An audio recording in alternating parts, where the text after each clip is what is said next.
Hi, I want to call the meeting to order. Thank you for everyone attending today.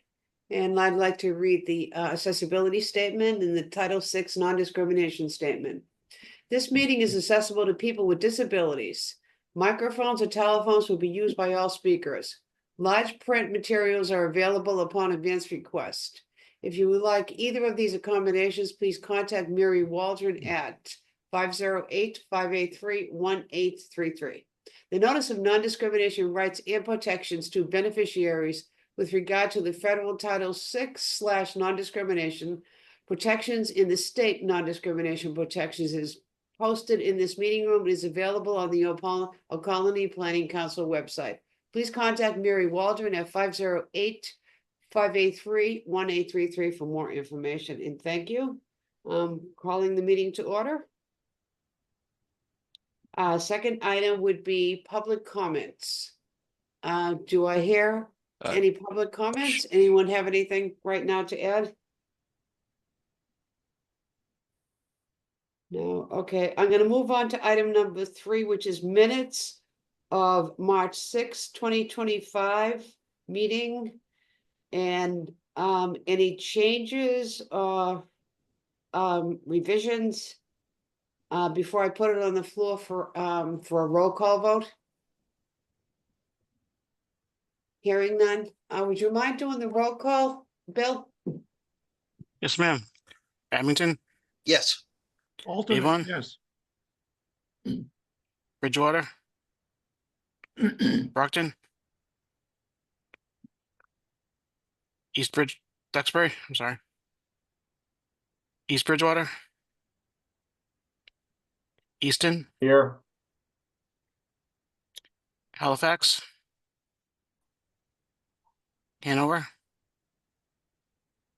Hanson, Yes.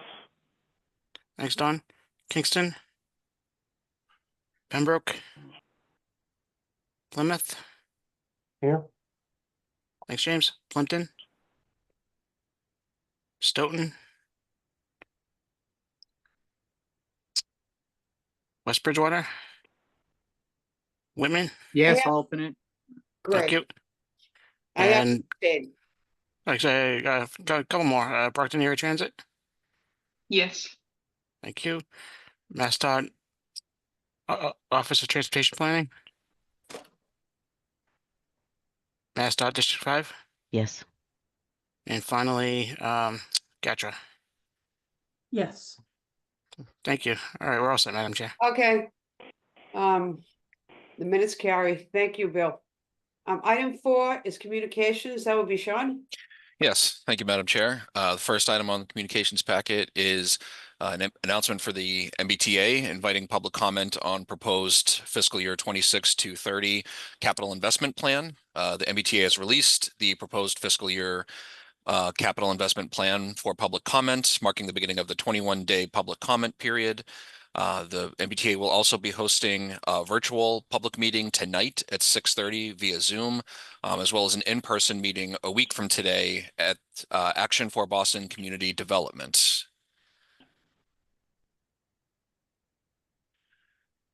And meeting registration links, presentation materials, and recordings are available on the MBTA's CIP website. Next item is fiscal year 2025 Safe Streets for All Notice of Funding Opportunity. There are 2 available grant types. The first is for planning and demonstration grants, which are used to develop, complete, or supplement an action plan. And then implementation grants are used to implement strategies or projects that are consistent with an existing action plan. Applications. The notice of funding opportunity is posted on grants.gov. The deadline for the applications is June 6, 2025 at 5 p.m. And they must be submitted via Valid eVal, which is an online application portal used by USDOT. And they will also be hosting a series of webinars to review the components of this year's NOFO, and you can visit the hyperlink in the staff report. The next item is a Federal Funds and Infrastructure Office notice. Their next partnership meeting will be April 22nd at 2 p.m. You can register for the Zoom meeting by visiting the hyperlink in the staff report. And that is communications, Madam Chair. Thank you, Sean. Any questions for Sean? Hearing none, I'm gonna move on to item A, which number 5, item A, which is the Brockton Area Transit Authority. Do we have someone here from Brockton for that item? Yes. Thank you, Hi, Maureen. Callie. I thought Hi. I saw you. I wasn't sure. We have the Massachusetts Association of Regional Transit Authorities have hosted a legislative luncheon on Tuesday that went very well. We had a very good attendance and a lot of support from all the legislators that were there. The governor's budget has come out level funding the RTAs, but we are hopeful that in the House, and I believe that there's a supplemental budget in Ways and Means today that will come out with some increases for RTAs in there. So we are watching that very closely. We have also partnered with a company to conduct a customer satisfaction survey for Brockton Area Transit. So this company does nationwide transit surveys, so they'll be able to compare and contrast us to similar agencies and see where we land in terms of customer satisfaction. We've done a lot of surveys in the past, mostly about, wants and needs, but this is really our first sole customer satisfaction focused survey. So we're excited for that. That will start next week on the 10th. There will be people at the BAT Center riding the buses, doing surveys. So you might be able to see them around, and we'll have a survey available for people to take as well. And the last, we'll end on the good news, as our Rockland Microtransit Service is doing very good. We had a record high ridership of 82 the other day, which is a great increase versus our fixed route that used to be bringing around 12 to 13 people all day long. So we're hoping that that continues. And that's all we have. Thank you, Kelly, very much. Good news about the Rockland Transit Service too. Very good. Yes. Any questions for Kelly from the committee? All righty, thanks again. I'm gonna move on to item B, which is Greater Attleboro Taunton Regional Transit Authority, which is GATRA. Hi. Thank you, Kelly, for that excellent overview of the luncheon. We were very excited to have so many legislators there, and I do Yes. concur with her assessment that I think we will do well in the House and the Senate versions of the budget.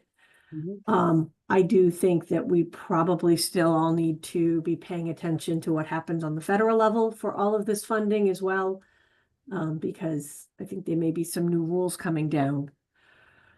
In the land of GATRA, we are excited to continue to see increases in our ridership, despite the fact that we are not fare free because of the way our geography works. It doesn't make sense for us to do that, but including our microtransit services and our fixed route and dial-a-ride. So we are encouraged that people are appreciating the reliability of the service and seeing more and more users on that. And in case anybody missed it, there's a little thing called South Coast Rail happened last week, and now we have more stations to serve. So that is the update from GATRA.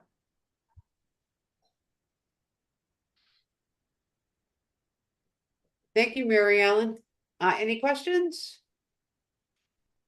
All right, I'm gonna move on to, this is Sean again, which is item 5C, South Coast Rail Project. Good news there, Sean. Yes, thank you, Madam Chair. And to follow up on Mary Ellen's statement, Phase 1 is now operational, went into effect Monday of last week. And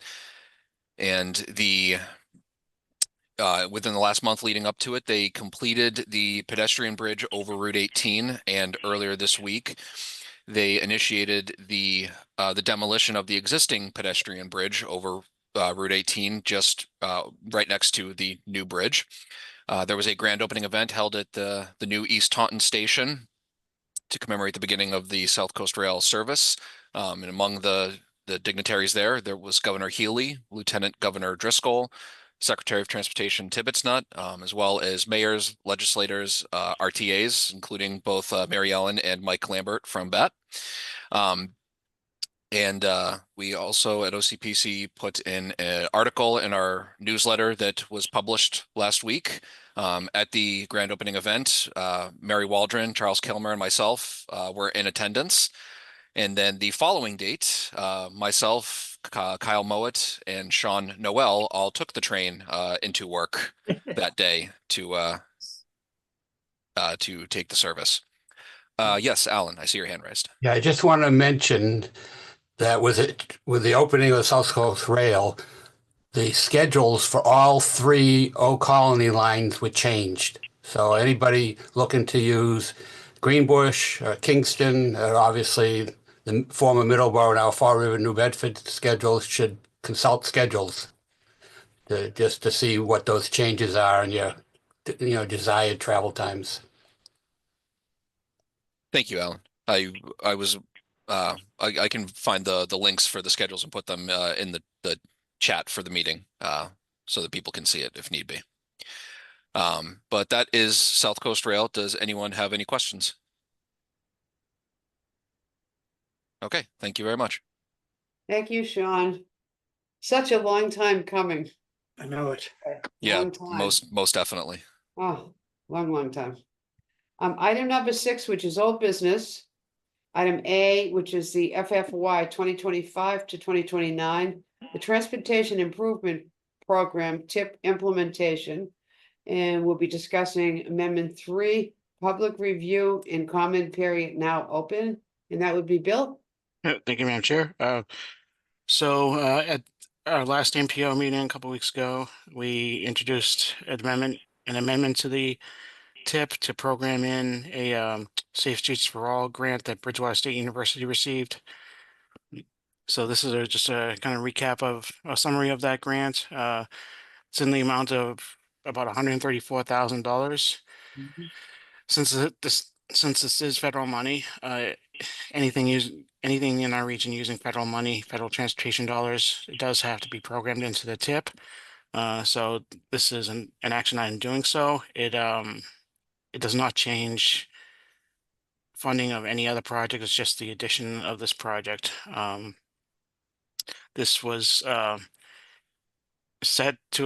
was released to a public review and comment period by the MPO, which began immediately after that meeting and continues to run, and was advertised in the Brockton Enterprise and Patriot Ledger.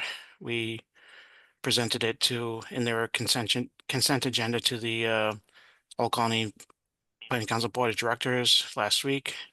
They have approved it, and so I'd be looking for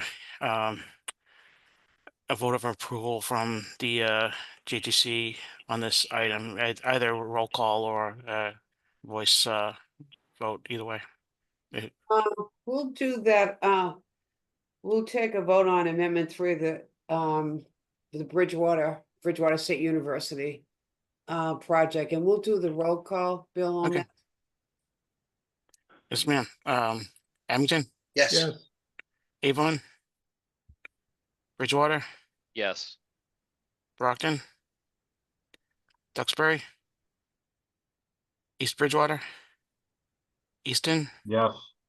Halifax, Hanover, Hanson, Yes. thank you, Kingston, Pembroke, Plymouth, Yes. Plimpton, Stoughton, West Bridgewater, Whitman, Alternate, yes. Yes, thank you, Brockton Area Transit, Yes. Gatra, You can vote. Yes. MassDOT District 5, Yes. and do we have anyone from MassDOT OTP here? Okay, Madam Chair, all set. thank you, Bill. The motion carries. Thank you. Moving on to new business, which is item number 7. A is development of the FFY 2026 to 2030 Transportation Improvement Program. We'll be discussing review and discussion of preferred set of projects. And that would be you again, Bill?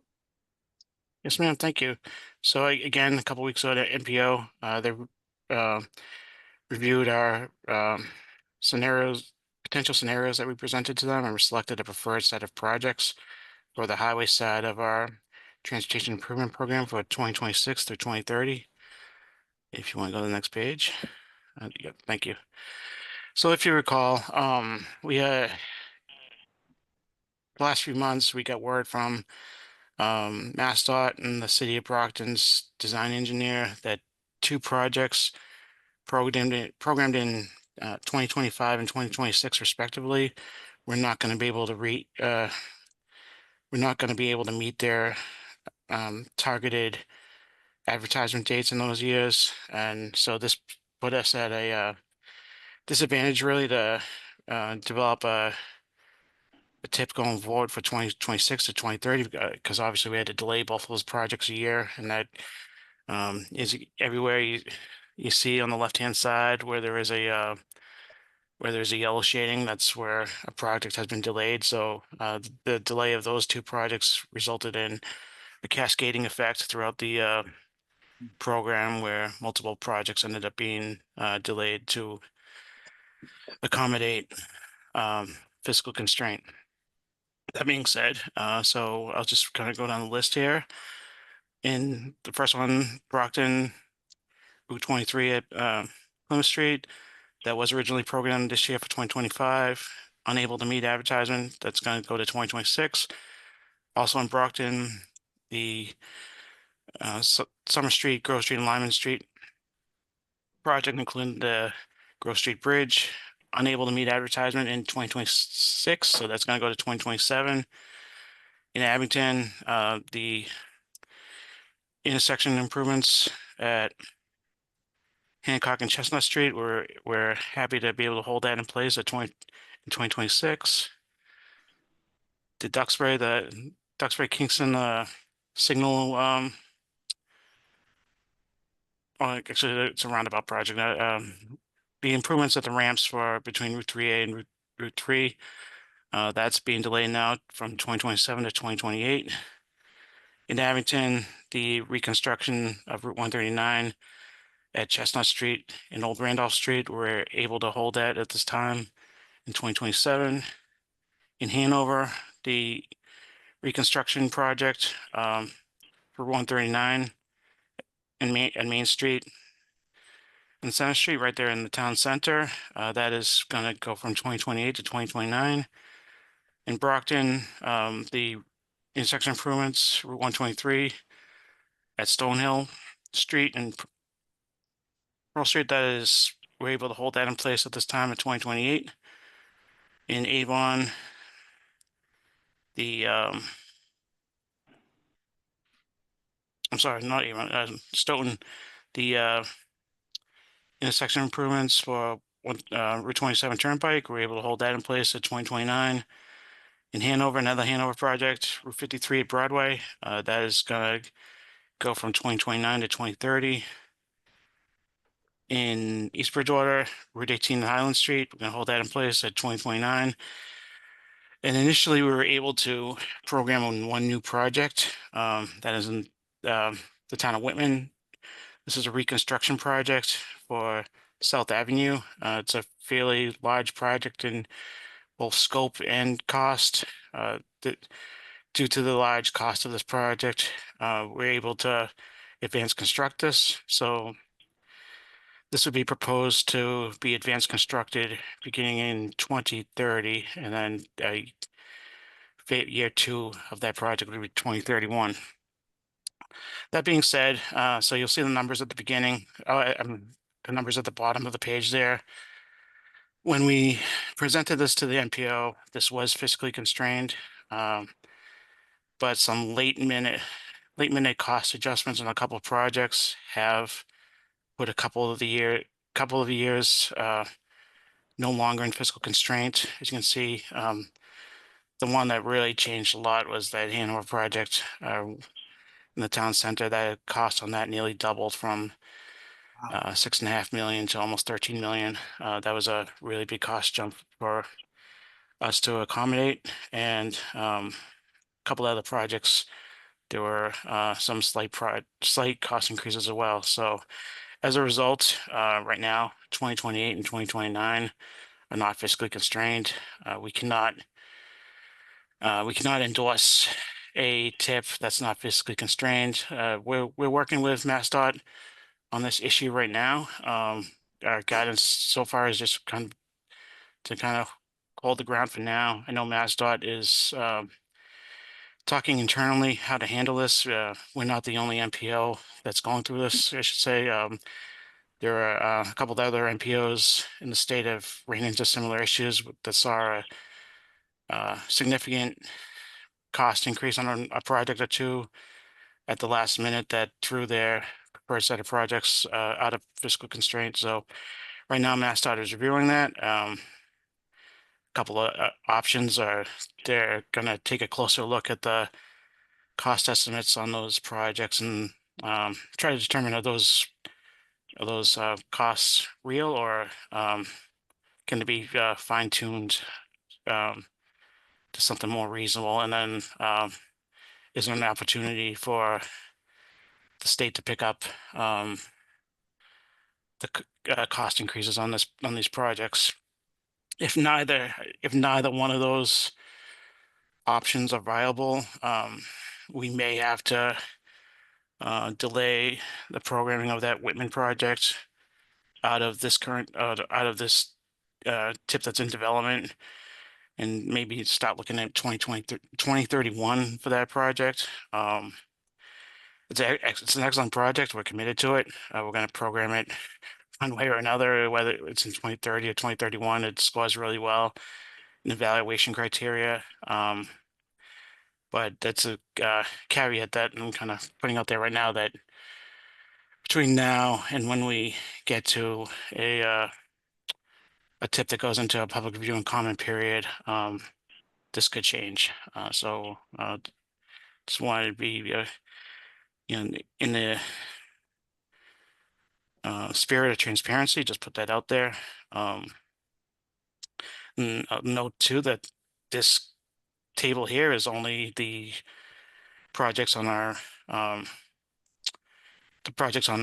against our regional target. So Sean, if you just want to start scrolling through the next few pages. So the next few pages are year by year for the 2026 to 2030 tip, and so this is a good example. So these pages also include the projects that are being funded under the statewide target.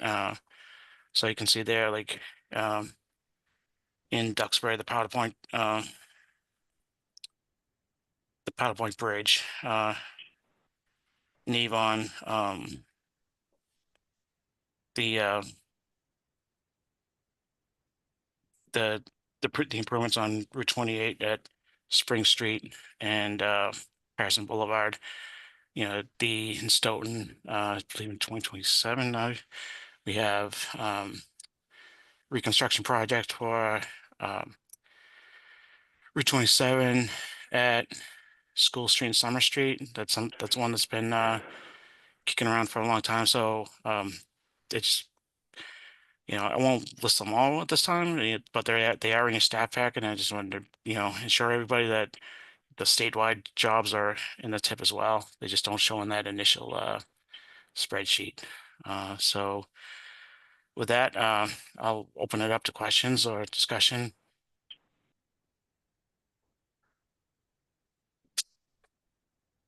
Bill, Yep. I thank you.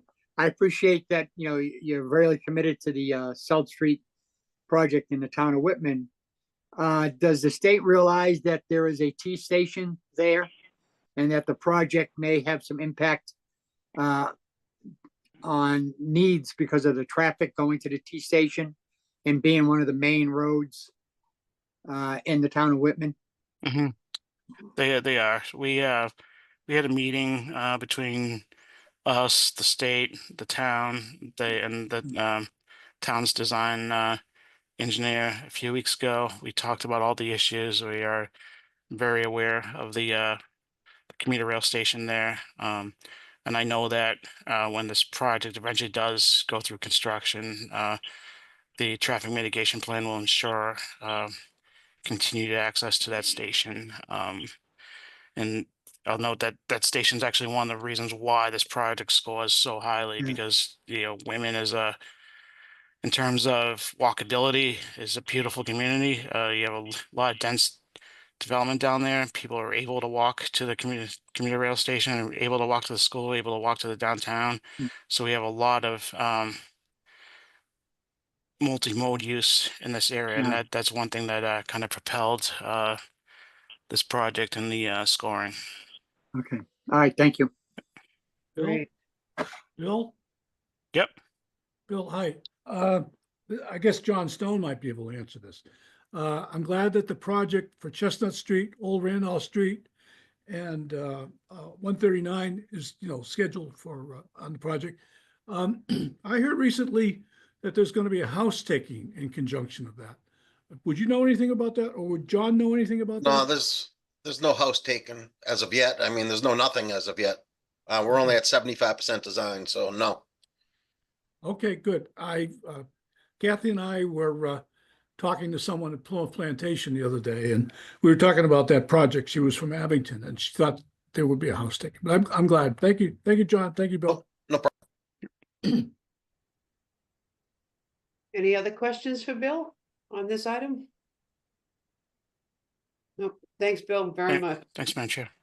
Item B is development of the FFY 2026 Unified Planning Work Program and the discussion of the universe of projects. Thank you, Madam Chair. So as is customary, as this time of year, we're rolling through development of the Transportation Improvement Program that you just heard a presentation from Bill. Right. We're also engaging with the MPO and also the Joint Transportation Committee as we develop our next work program, which commences October 1st, and that's the 2026 Unified Planning Work Program. Basically, this document presents scope of work and budget and funding sources for the work of the transportation staff on behalf of the MPO. So we're consulting with you all today and sharing a list of our universe of projects. So on the next slide of a couple, we'll see an enumerated list of projects by community. And what I point out is on the far right-hand side is a newer column that we've added in recent months to show where we have done studies of this particular area or need through past unified planning work programs. So you can see the stratified list by community, such as Avon, Bridgewater, Brockton, etc. And I point out that the second column from the right with the score, that's a score from a high priority corridor needs assessment project that was led by Ko-Chang Lee and Ray Carino a couple of years ago, where they analyzed all of the state numbered routes in the region and some other facilities that act as state numbered routes by virtue of carrying a lot of traffic, such as Harrison Boulevard and the like. So what they did was they looked at congestion, safety, and land use, and came up with composite scores, so you can see the relevant score. What the good news is about on this list is you can see that a lot of these areas have been addressed or studied by OCPC through the UPWP, fairly recently. So this is a menu, and then on the next page, as we're going through these, I'll point out that a lot of these corridor studies will help communities and also help MassDOT in the sense that it will provide a lot of necessary information for project development that will lead to perhaps a transportation improvement program project or some other type of project that might be lower cost and shorter term to implement. So there's a lot of benefit to these corridor studies. But beyond the corridor studies, I'd like to point out, starting with number 23, you can see some regional projects. And this is an area through the UPWP where we'll do other types of studies. One that's on our list for consideration is to do a region-wide bicycle and pedestrian connectivity study. Another one would be to do road safety audits at multiple locations. Another one would be a little further down the list, a resiliency improvement plan. And then last but not least, one of the things that's certainly on our radar screen is development of our next long-range transportation plan. And I note that it says 2028 long-range plan. So this would actually go into effect October 1st, 2027, as this is implementation year is based on the federal fiscal year. And what we envision on the long-range plan is this would be a 2-year effort. So essentially this could be phase 1, and then in the next UPWP, we would do phase 2. So this is our working list, but we're certainly open to comments and consideration from the public here and the JTC on ideas you might have for a corridor study, or we can certainly go back a slide and revisit if you wanted to ask some questions or wanted to offer any additional areas that you think we should study. Charlie, James Downey from Plymouth. Yeah. One question James. I have, I see the list here in Plymouth, and I don't see Route 80 in Plymouth, Mhm. which I believe is under state jurisdiction, so I wasn't sure if that's why it's not on the list. But I know there's some sidewalk and bicycle concerns on Route 80. Mhm.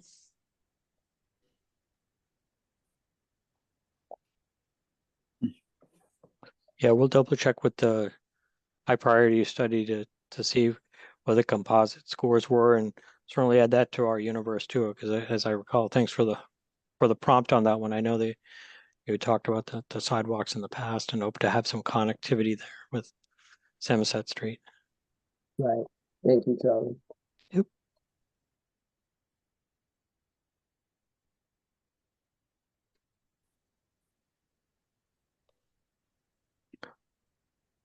But as a backdrop too, is it does follow up kind of what Bill was talking about, the Route 27 project in Whitman. If you see item number 22, it says Whitman Route 27. That was a corridor study we had done several years ago, but it obviously documented the need for improvements and larger connectivity. So that's where we really see some of the value of these studies is, it's what's happening now, what are some of the growth trends, not only in terms of transportation, but also economic development, housing, land use. That's where we try to bring in different types of information into these studies. And Route 27 is really evolving, has been evolving over the years too with housing. A little more traffic, so we thank you very much. Any comments or any more questions for Charlie on this particular item? No? All right, item C is Vision Zero and the Safe System Approach. Overview and discussion. Thank you, Madam Chair. I'll take this, Bill, okay. I'll take this, topic. So, at this time, we thought it would be a good time to review our Vision Zero Uh-huh. goal and safe system approach. As we, as all of you know, we have, the Safe Streets for All, regional Vision Zero action plan coming to coming very close to completion. In fact, they'll present their draft plan at the Old Colony MPO in a couple weeks, as when they'll come to our next JTC meeting to present their plan. So during the development stage of this, we got a few questions about Vision Zero and safe systems. One question that often comes up is like, so Vision Zero, why, it's often seen as unattainable, and why do we have a goal that's unattainable? And another question that's come up since the turnover of the administration in Washington is, if this is no longer a priority of USDOT, then are we still making this a priority? And so I thought this would be an opportune time to kind of review what Vision Zero is and how we go about implementing it. So in respect to people's time, I'll go through this as quickly as I can. So just go to the next slide. Thank you. So statewide and regionally, and as well as nationally, this was happening across the country. Right around the start of pandemic, we noticed a sharp increase in the number of serious injuries and fatalities on our highway network. Like, again, this was, like I said, this was happening statewide, but it was also happening nationally.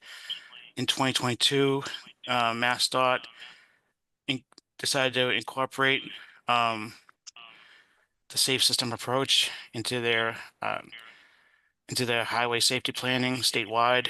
We followed suit and incorporated it into our goals and objectives here. If you may recall, in the Vision 2050 long range transportation plan, which was endorsed in late 2023, that was the first time where we, as an MPO,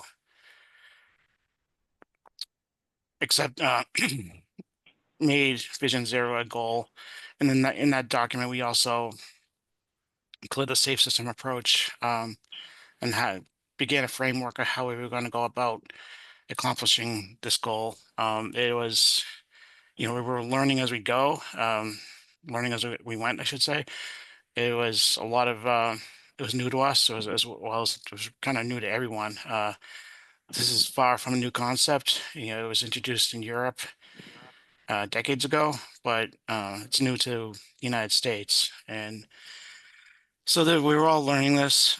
This past fall, I took a 3-month course on the safe system approach, how to implement it, became certified in that. And now I'm going through the process of kind of internally at Oak Colony Planning Council, incorporating that into our programs, educating my colleagues on how we're going to do this. And as we're doing today, kind of reaching out to the public and kind of public information effort, what this is.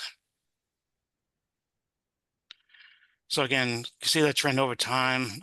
We were making good progress. And then right around the start of the pandemic, we saw that sharp increase in fatalities and serious injuries.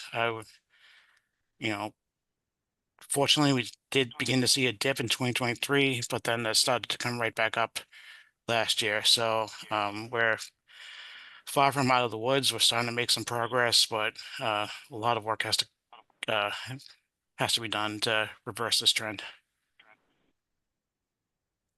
So what is Vision Zero? Basically, it's the concept that no fatality or serious injury is acceptable. We set targets in terms of safety performance that we're going to have, a certain, we put an actual numerical limit on how many deaths and injuries we're shooting for, but the reality is that what we're shooting for is zero. It's just, we know it's not going to happen tomorrow. That's why we don't set the target as zero, but long term, that's what we're shooting for. Traditionally, blame has always been put on the roadway user. If a crash happened, if they got injured or killed, we typically put the blame on the user. And Vision Zero begins to say, hey, it's just not the person on the roadway. It's not the operator. It's not the pedestrian. It's all of us. We all share responsibility in this.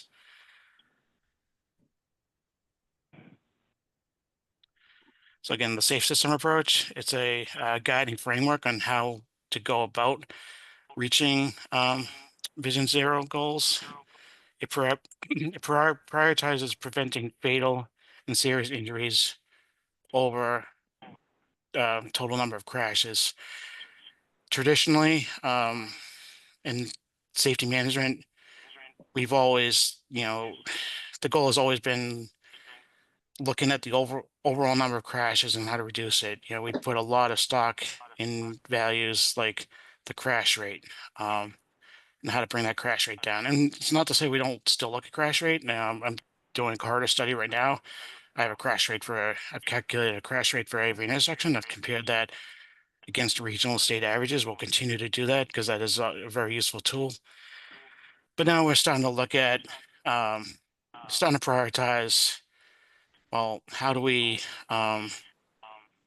prevent death and serious injury? And at the end of this presentation, I'm going to talk about a successful case study that we developed right here at Oak Colony Planning Council about a decade ago. So again, like I said, it's a proven approach. It was introduced overseas. Sweden invented it, and multiple European countries, as well as Australia and New Zealand, adopted it. And they've all seen dramatic results in the reduction of serious injuries and fatalities. Sweden saw the greatest reduction, between 60 to 70% reduction, and Netherlands, Australia, and New Zealand also seeing great reductions, slightly less than Sweden, about 50 to 60%. And you can see the timeframes there. This did not happen overnight. It was something that was introduced in most of these places in the 90s or early 2000s, and then it's been implemented over time, and then yielded these results.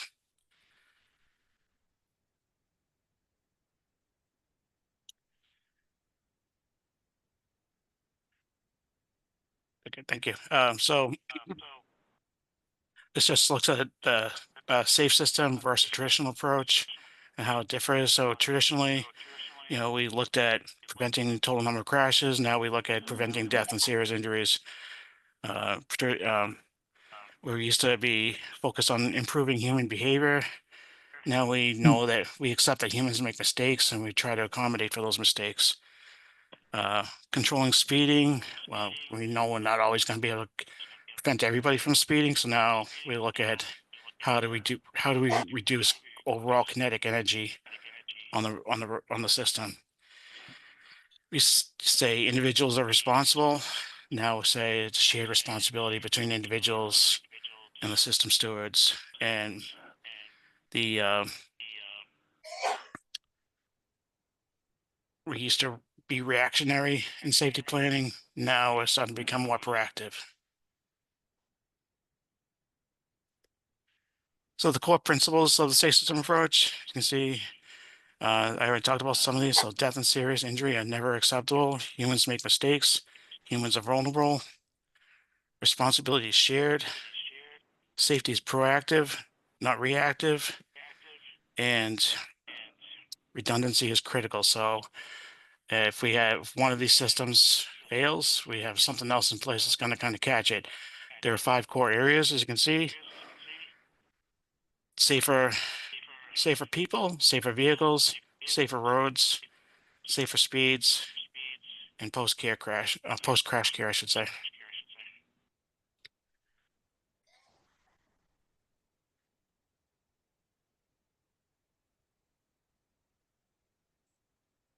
So as an MPO, obviously we have little reach into a couple of those areas. We don't have a lot of reach into safer vehicles and post-crash care.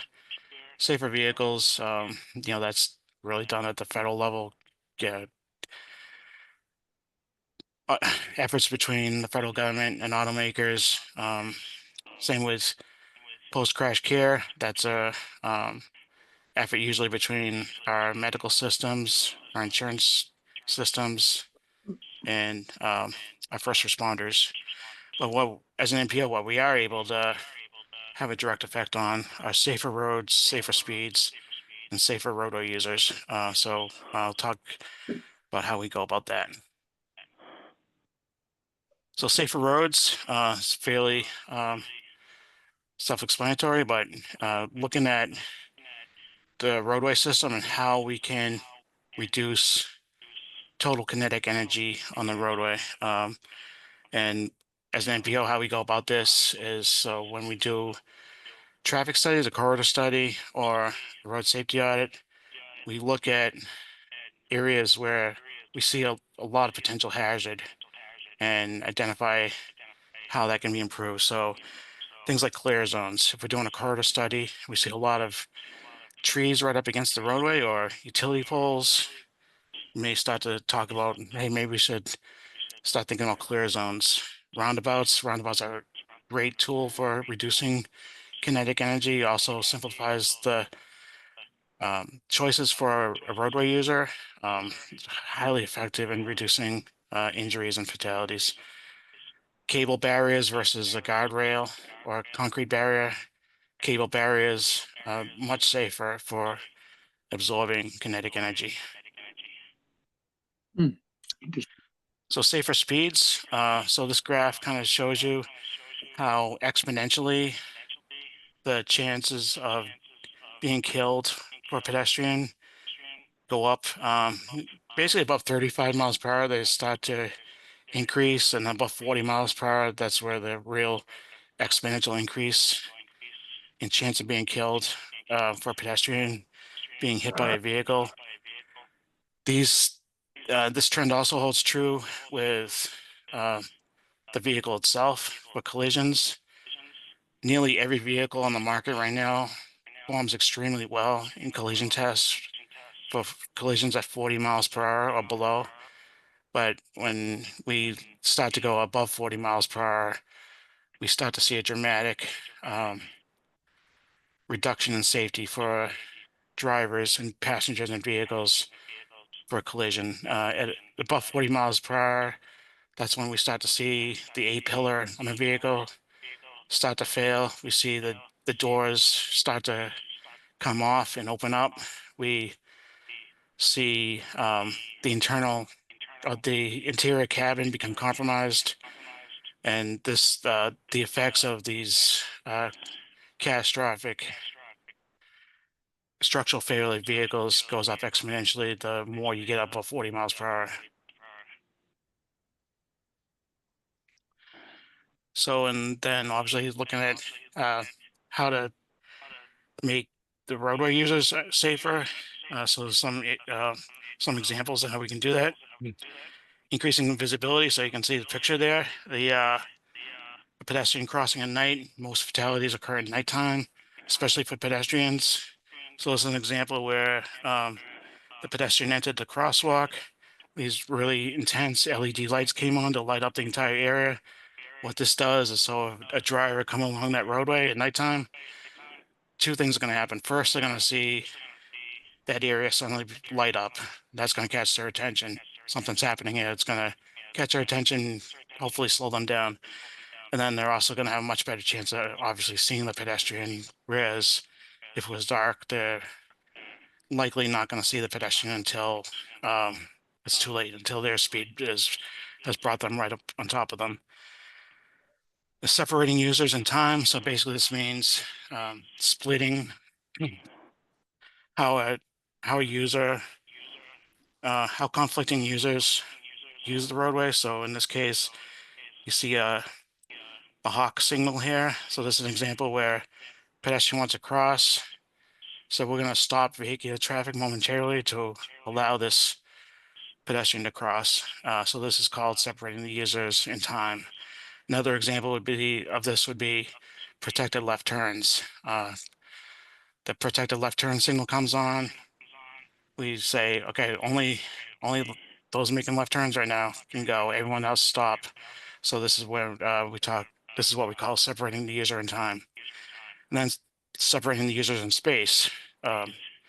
Rather than having everyone compete for the same space on the right of way,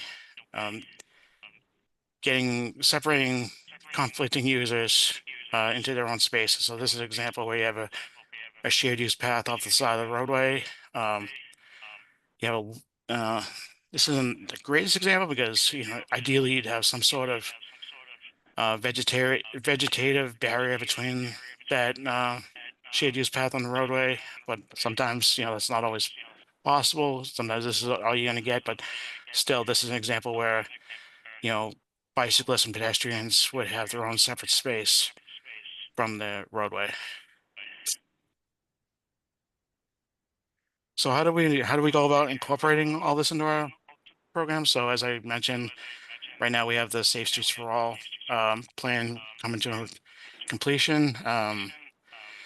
The great thing about that plan is it's going to allow all 17 communities of the Old Colony region to apply for federal grants, federal Safe Streets for All grants for improvements at locations identified in that plan. And the Old Colony Planning Council is also going to apply for further planning, apply for an SS4A grant for further planning, going forward. So that's a great avenue on how we can go about this. The Transportation Improvement Program, again, I mentioned in my tip presentation a few minutes ago, evaluation criteria. So projects that are going to have a substantial effect on improving safety and improving, reducing the total number of fatalities and serious injuries, those will be prioritized over others. The Unified Planning Work Program, Charlie talked about that a couple minutes ago. Again, going through that scoring criteria, studies in areas where we have the potential to have effect with this. We score well. Corridor studies, again, we can incorporate a lot of this into the corridor studies we do. Right now, we have 3 corridor studies going on across the region, and the local highway technical assistance program, especially road safety audits, another great area where we can implement this. So finally, just kind of highlight a success story that we had with the Old Colony Planning Council and Old Colony MPO.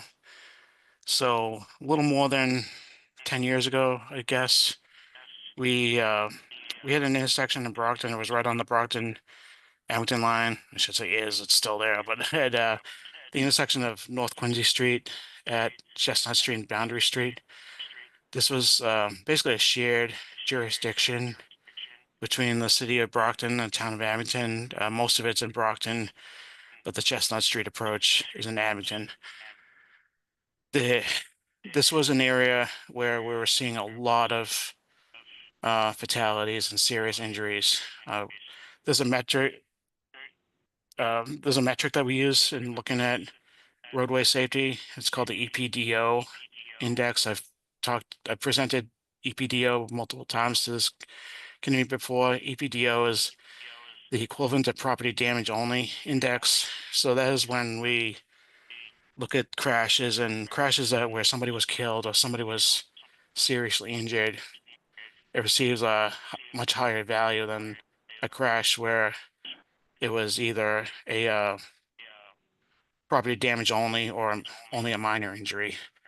So this was a location where it wasn't that it was a lot, didn't have a high overall number of crashes, but the crashes that were happening here were having very catastrophic results. In 2013, that kind of peaked. We had 2 very serious fatal crashes in a short amount of time from each other. One was a broad daylight weekday crash where a vehicle ran a stop sign and collided with another vehicle in that intersection. 3 people were killed in that crash. And then if I recall, it was about a month and a half later, we had a nighttime crash. It was a high-speed crash. Teenagers and 2 teenagers were killed. So in a very short period of time, we had the loss of 5 lives at this intersection. And that wasn't just those wasn't those crashes. We saw this with all the crashes happening here, that, the crashes that were occurring were resulting in fatalities or very serious injuries. And that EPDO had actually propelled this intersection to the #1 most hazardous location in the region. At that time, this committee, the Joint Transportation Committee, asked Old Colony Planning Council, can you do something? Can you look into this? It's fairly rare for this. Usually requests for LTA studies come from the community.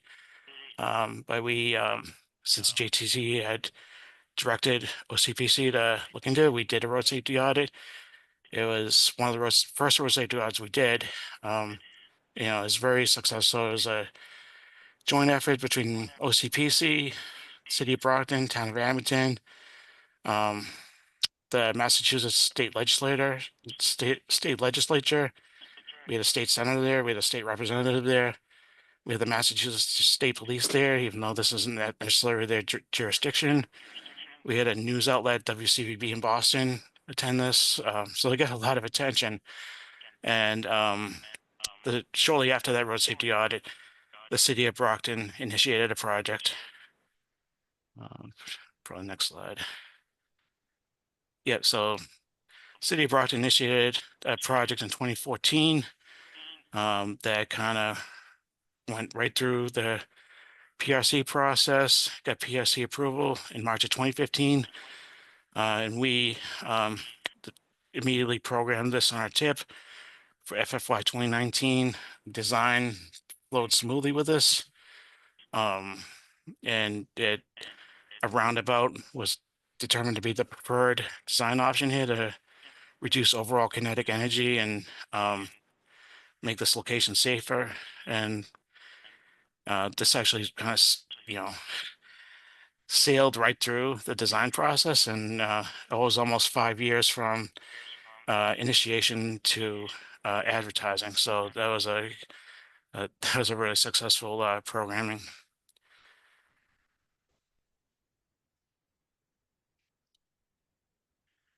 So this is what, from the air, this is what the intersection looks like today. So what we took was a intersection that was stop sign controlled on the side street approaches at Boundary Avenue, North Quincy Street. Converted this to a roundabout.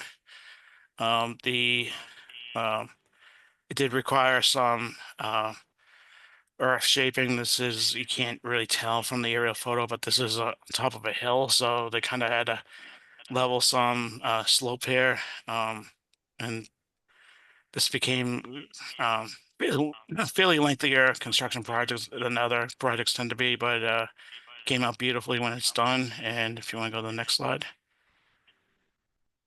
And these are the results. So we virtually eliminated all injuries at this location. This was a location where, you know, a lot of people were being really badly hurt or killed. This project's virtually eliminated injuries, as well as dramatically reduced the overall number of crashes as well. So this is a really successful example of how the safe system approach can work. I think traditionally, you know, this may have, you know, been a traffic signal project. Traffic signals are great, don't get me wrong, but they have their own design faults in terms of safety. Sometimes you're trading off one problem for another. And roundabouts are definitely much more effective at reducing kinetic energy and in turn reducing the number of injuries and fatalities. So that is my presentation on Vision Zero and the safe system approach. And if anyone has any questions or comments, I'm happy to entertain them at this time. Bill? Yep. I have a couple of comments. Sure.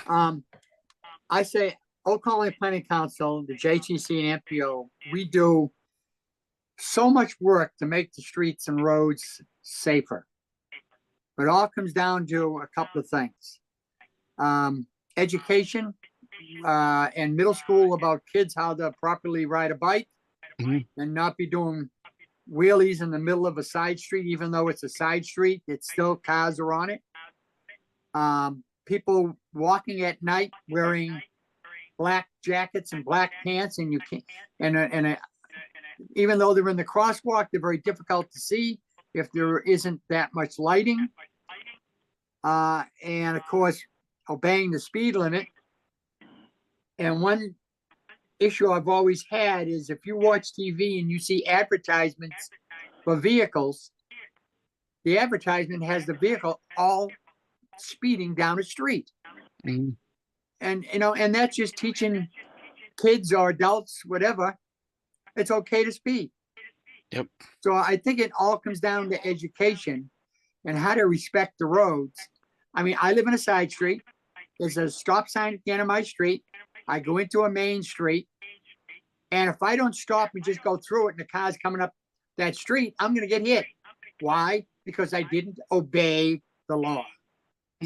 So I think people, if they did that, understood it, it would really solve a lot of our issues and just be respectful to streets, roads, and sidewalks.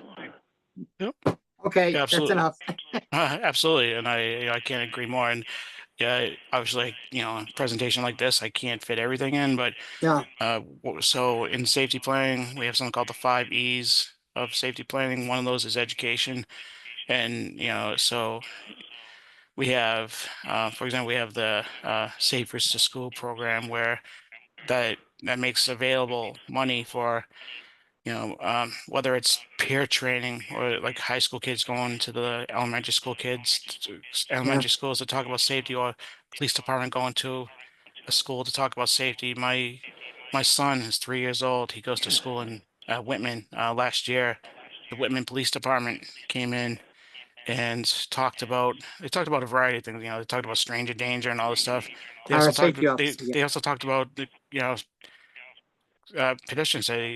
My kid's 3 years old. They're talking to him about how to cross the road safely, what he should be doing. And my kid's all excited. He comes home. He's like, Daddy, and he's got like a toy badge that the Whitman police gave him, and he's talking about pedestrian safety now. When I'm out with him and we're walking, he says, yeah, even though there's no traffic, like, Daddy, you got to watch for traffic. And you're right, buddy. And so that's where education can be really effective. Is like not only teaching kids that young how to use the system safely, but then they're going home and they're telling their parents and their grandparents, hey, you're not doing it right. So it's Yeah, good, yeah. Thank you. you're welcome. Thank you. Thanks, Bill. That was an excellent presentation. So you, Madam much Chair. information in there. Appreciate it. Very good. A lot of hard work put into that. Appreciate it. Thank you. Any other comments or questions for Bill? All right, thanks again, Bill. I'm gonna move on to item D, which is the Old Colony Traffic Volumes Report, which is 1994 to 2024. And who's up next? That'll be me. Aha, okay. Thank you. Hi, Ye- Kyle. Yeah, so we've completed our 1994 to 2024 Old Colony Traffic Volumes Report. So this contains data over the past 30 years. So over the course of 2024, we've completed 110 automatic traffic recorder counts that were conducted within 14 of our 17 communities. So with that, we record speed data, volume, as well as heavy vehicle percentage. And within the volumes report is average daily traffic, AM peak hour, AM peak volume, as well as PM peak hour and PM peak volume. And then the 85th percentile speed, as well as heavy vehicle percentage. These counts were collected for various reasons. MassDOT count program, corridor studies, local technical assistance, requests from communities, intersection warrant analysis, speed analysis, heavy vehicle analysis, etc. And then within the volumes report, the traffic counts, they're separated into two categories: traffic volumes by state numbered routes and traffic volumes on local roadways, which are organized by community. And then the final section of the report focuses on state numbered route traffic growth rate. And this showcases the comparison between historical data versus current data. And this shows total growth percentage as well as annual growth percentage. And then during each count season, the ATRs we upload them onto the MassDOT MS2 website, and that link is provided in the staff report for you. And this tool, it uses Google Maps, so you can zoom in on a town and it'll showcase all traffic counts that have been done in that area. And you can click on the location, it'll give you volume, speed, heavy vehicle. And then, so I don't see it on here, but the link, I'll put the link in the chat for this volumes report you can get on our website in our report section. And then I think that's it. And if anybody has any questions, I can answer them.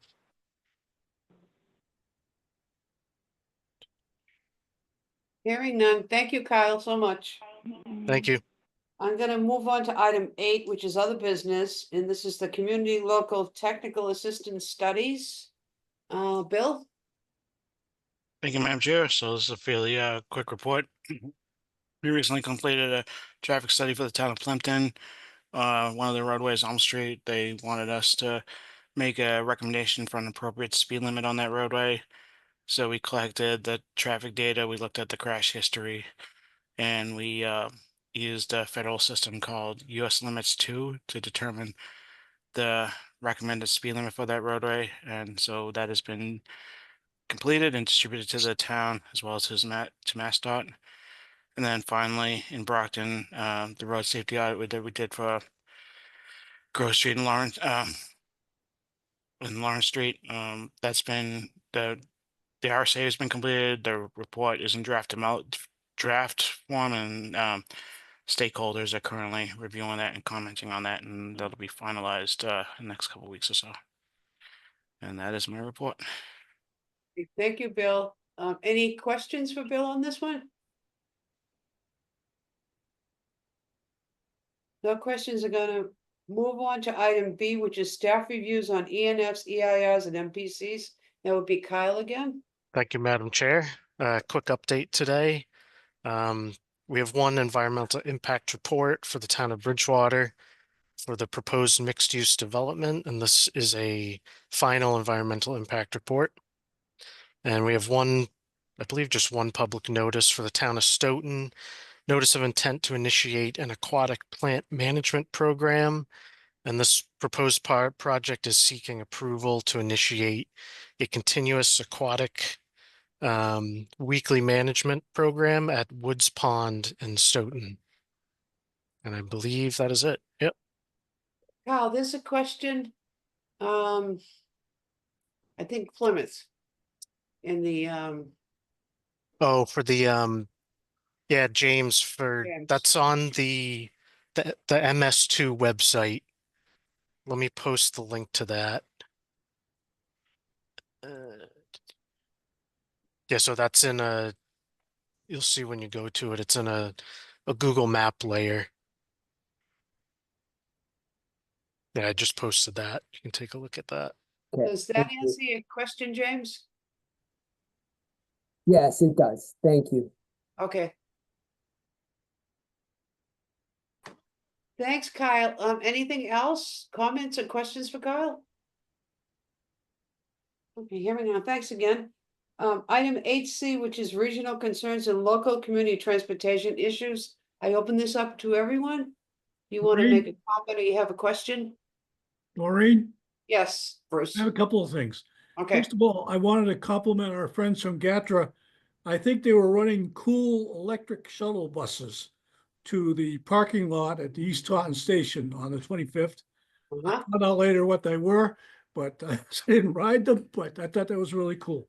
And Town of Abington tomorrow, this is for OCPC, the developer of a proposed local initiative friendly 40B project at 161 North Quincy Street is invited interested town officials and stakeholders to attend a site walk. This project is Friday morning at 11 a.m. A representative from the State Executive Office of Livable Communities will also be in attendance. The proposed development includes 249 rental units with 62 designated as affordable housing, helping to address a critical and long-standing need in Abington. The project site sits adjacent to a visibly neglected area that has become a blemish on this part of the town. I think that's the old junkyard that's off of North Quincy Street. Okay. But I'm head of the Housing Trust in Abington and chair of the planning board, so I'm going to go. And if any of our OCPC friends are interested in attending, that'll be tomorrow at 11 o'clock. Thanks, Bruce, for the update. Any other comments or questions? Madam Chair, Don Howard here. Okay, John. I just got two quick questions. On Spring Street from Damien's to the Rockland line, Uh-huh, there's no drainage on it. yes. And also on the same thing on County Road from in High Street or the center all the way to West Washington Street. There's Okay, no drainage on that street. But there's two roads that have been put in on it that the water's running onto the street if it rains heavy. And is that permissible, or because there's no drainage on either street? And I don't know whether or not the water can run onto those streets if it rains heavy. That's all. That's for Right. the DOT. And because when I started working in Hanover a long time ago, Silver Street, which runs from the center of town by the Congo Church to Old Washington Street, which Mhm. empties out onto 53 by Salvation Army. There was Right. no drainage on that street either, and that was the first street that I worked on to rebuild. And but there was two developments off of it, but both streets ran away from the street, so it was permissible. And they said if it was running onto the road, they couldn't have put the developments in because they couldn't have the water run onto the street. And I was just wondering if there's anything I could do to try to slow that down. I think that's a really tough issue, Don, because most of these, Yeah, I know. That's what I'm running into. They're calling me all kinds of names. And, most of these communities, most of these communities do not have any drainage systems in them. You know, years and years ago, you know, the towns didn't have the expertise nor the money to really put systems in. And that's why we I have know. problems all over the place. Wow. You know, the answer probably is, you know, it's gonna take a long time. You know, these individual towns have to study where their drainage needs are and do some sort of planning of how to get it done. That would be the only thing. But as the develop, Okay, but, thank you. Yeah.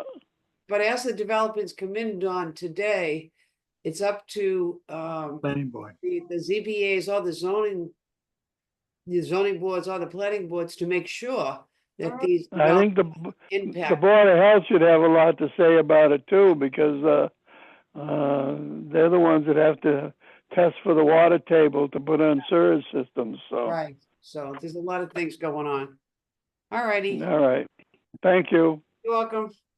Anybody else with questions or comments? No, thank you all for attending another great meeting, and a big thank you to the staff for preparing all that information for us to educate us and make us smarter than we are. And each time we attend, you know, we learn more. So I want to go to item number 9, and does anyone have a motion to adjourn? So moved, Dan from Whitman. Second, Second All those- from Hanson. you can wave or say goodbye. Thanks, Goodbye. Aye. everyone.